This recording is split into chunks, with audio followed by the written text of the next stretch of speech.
Stand up. क्या पढ़ रहे हो तुम? मैम भागवत गीता। तुम्हें किसने अलाउ किया है पढ़ने के लिए? तुम्हें पता है ना ये सब चीजें स्कूल में अलाउड नहीं है। मैम आपने ही तो बोला था फ्री टाइम में कुछ भी पढ़ लो। मैंने आपको ये कहा था कि अपने फ्री टाइम को यूटिलाइज करो, जो आपके एग्जाम्स में आने वाला उसको पढ़ो, ना कि ये सब पढ़ो। ये सब पढ़ के क्या तुम परम ज्ञानी बनने वाले हो? अरे ये सब तुम्हारे कोई काम नहीं आने वाला है, ये तुम्हारे सिलेबस में नहीं है। अपनी सिलेबस वाली बुक्स निकालो और उन्हें पढ़ो। है ना तुम्हारे पास मैथ्स इंग्लिश की बुक, साइंस क्या? निकालो से, ये बुक मुझे दो। और हाँ, ये सब पढ़ के ना तुम्हें कुछ अचीव नहीं होने वाला। अगर अपनी जिंदगी में कुछ अचीव करना चाहते हो ना तो इंग्लिश सीखो, उसको ढंग से बोलना सीखो। अगर तुम इंग्लिश अच्छे से बोलोगे ना तो तुम्हारी लाइफस्टाइल सुधरेगी, तुम्हें अच्छे पैसे मिलेंगे, अच्छी जॉब मिलेगी, इवन तुम फॉरेन में भी जाके जॉब कर सकते हो। I hope you got my point. अपनी बुक्स निकालो और उन्हें पढ़ो। And sit down.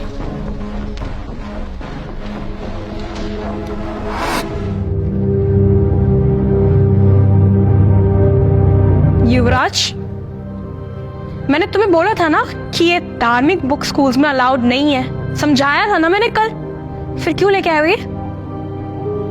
तुम्हारे शूज कहाँ है?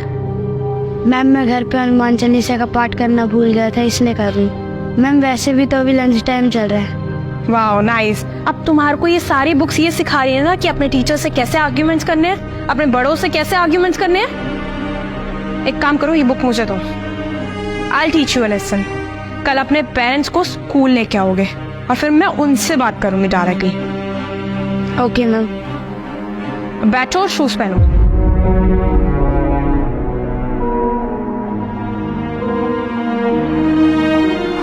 नमस्कार सर। नमस्कार जी। मैं युवराज का पापा हूँ। इसने मुझे बताया कि आपने मुझे बुलाया। क्या हुआ, कुछ गलती की क्या इसने? दरअसल इसकी क्लास टीचर ने आपको बुलाया था, मुझे नहीं पता इसने क्या किया। मैं इसकी क्लास टीचर को बुला देता हूँ, वही आपको बताएगी कि आखिर इसकी गलती क्या है। हर्षिता मैम को बुलाओ। Good afternoon sir. Good afternoon. Ma'am आपने युवराज के पापा को बुलाया था, कोई गलती की उसने? सर ये देखिए, युवराज कुछ दिनों से ये बुक्स अपने साथ स्कूल लेके आ रहा था। फ्री पीरियड में इन्हें पढ़ता रहता था। अब आप बताइए कि मुझे इनके पेरेंट्स को नहीं बुलाना चाहिए था। सर आप बताइए, आप अपने बेटे को सक्सेसफुल आदमी बनाना चाहते हैं या ये कोई साधु संत बनाना चाहते हैं सब पढ़ाकर? दरअसल मैडम इसकी गलती नहीं है, मैं ही इसे पढ़ने के लिए बोलता हूँ। सर अगर यही सब आपको पढ़ाना है तो घर में पढ़ाइए ना। अपने बेटे को इतने अच्छे स्कूल में क्यों भेजते हैं? क्यों अपना पैसा बर्बाद कर रहे हैं? अरे सबसे बेस्ट प्लेस है, गुरुकुल में पढ़ाइए। क्यों मैम, क्या ये किताबें पढ़ना गलत है? देखिए सही और गलत का तो मुझे पता नहीं, लेकिन मैं इतना जानती हूँ कि ये सब हमारे स्कूल में नहीं पढ़ाया जाता और ना ही अलाउड है। अगर आपको पढ़ाना है आप घर पे पढ़ाइए, कहीं और पढ़ाइए, लेकिन ये स्कूल में नहीं लेके आएगा। That's it. लेकिन मैडम अगर मेरा बच्चा इन सब की जगह अगर इंग्लिश नॉवल पढ़ रहा होता या कोई और किताब पढ़ रहा होता तो शायद आपको दिक्कत नहीं होती ना। अगर आपका बेटा इंग्लिश नॉवल पढ़ेगा तो उसकी इंग्लिश वोकैबुलरी बढ़ेगी। अरे वो आगे जाके इंग्लिश में काफी अच्छे तरीके से अपने आप को प्रेजेंट कर सकता है। दैट इज ग्रेट ना। तो मैम आपने वो इंग्लिश किताब तो पढ़ी होगी, the 7 habits of highly effective people. Of course. उनमें जिन 7 आदतों के बारे में जिक्र किया गया ना मैम, वो सब हमारी भागवत गीता में पहले से ही लिखा। भागवत गीता मैम कोई किताब नहीं है, ये हमारा धर्म है, इतिहास है।